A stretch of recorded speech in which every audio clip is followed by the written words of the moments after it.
Hello everyone. Carnation के इस lecture में हम स्टडी करने वाले हैं डॉट प्रोडक्ट।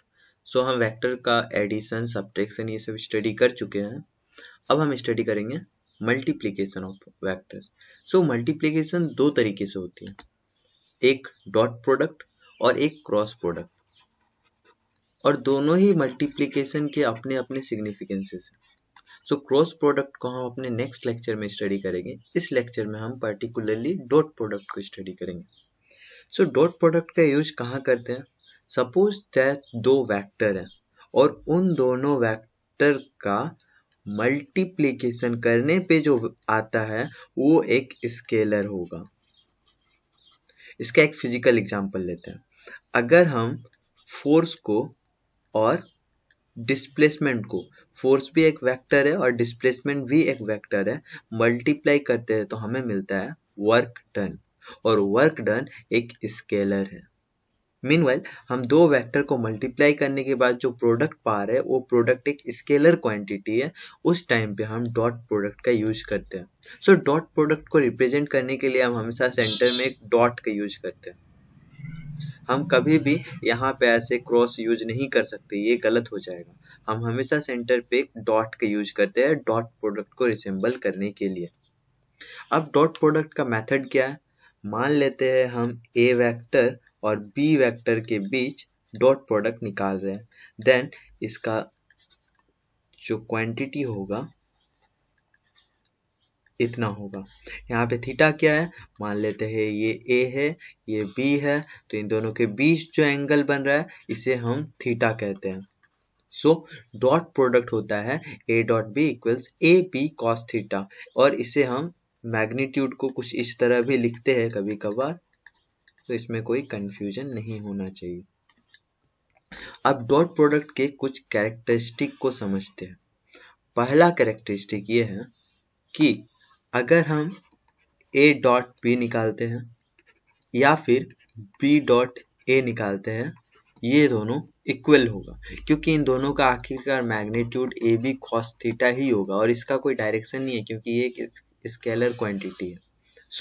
ये दोनों इक्वल होगा। ये कैरेक्टरिस्टिक है डॉट प्रोडक्ट का। सेकेंडली, अगर थीटा 0 होता है, मीन्स दोनों के डायरेक्शन सेम है, ए और बी दोनों के डायरेक्शन सेम है, उस कंडीशन पे cos थीटा यानी कि cos 0 1 होगा।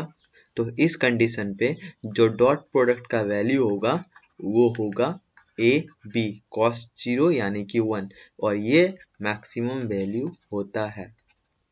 सेकेंडली, सॉरी ये सेकेंड था।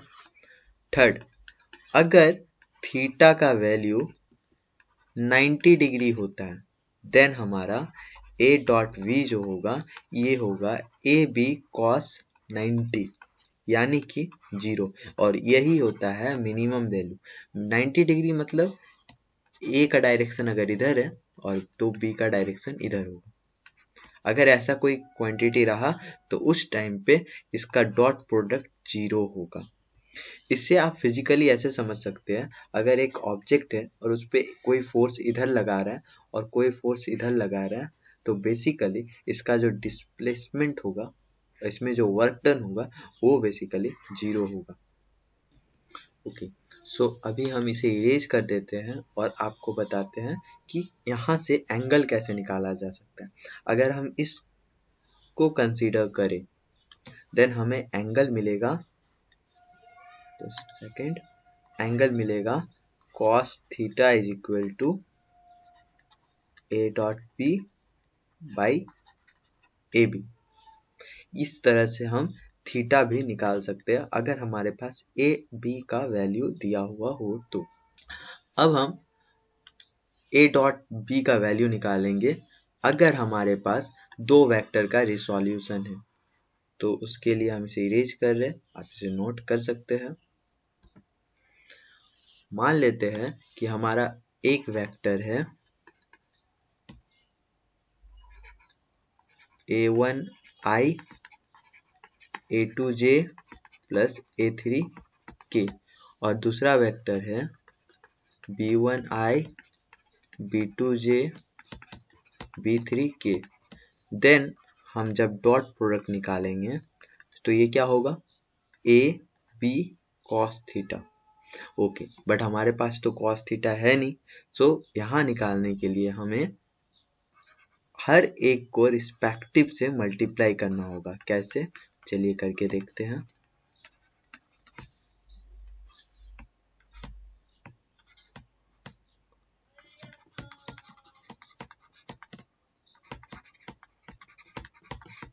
अब यहाँ पे समझना ये है कि अगर हम 3 डायमेंशन बनाते हैं, 3 डायमेंशन में एक को i मान लेते, एक को j मान लेते, एक को k मान लेते, देन i और j के बीच 90 डिग्री है, j और k के बीच भी 90 डिग्री है, और k और j के बीच में 90 डिग्री है। देन हम जब भी i कंपोनेंट को j कंपोनेंट से मल्टीप्लाई करेंगे तो वो 0 हो जाएगा। वैसे ही i को k से भी मल्टीप्लाई करेंगे तो 0 हो जाएगा, k को j से मल्टीप्लाई करेंगे तो भी 0 हो जाएगा। मीनवाइल अगर हम इसको इससे मल्टीप्लाई करें तो हमें मिलेगा a1 b1, पर अगर हम इसको इससे मल्टीप्लाई करें तो i का और j के बीच का जो एंगल है थीटा वो हो जाएगा 90 डिग्री।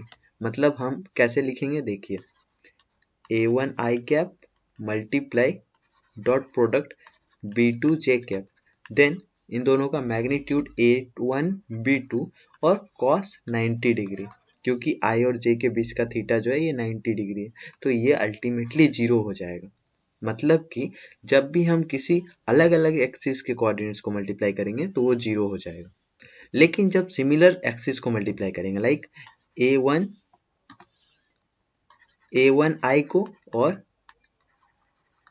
b1 i को जब मल्टीप्लाई करेंगे तो इसका मैग्नीट्यूड है a1 b1, और इन दोनों के बीच का एंगल थीटा ये तो 0 है, यानी कि cos 0 यानी कि 1। सो बेसिकली हमें a1 b1 मिलेगा, इसीलिए हम इसको मल्टीप्लाई करेंगे, a1 b1 आ गया, इन दोनों को मल्टीप्लाई करने पे 0, अगेन इन दोनों को मल्टीप्लाई करने पे भी 0, हमें फाइनली इसका आंसर मिलेगा इन दोनों के मल्टीप्लीकेशन पे a2 b2 और a3 b3।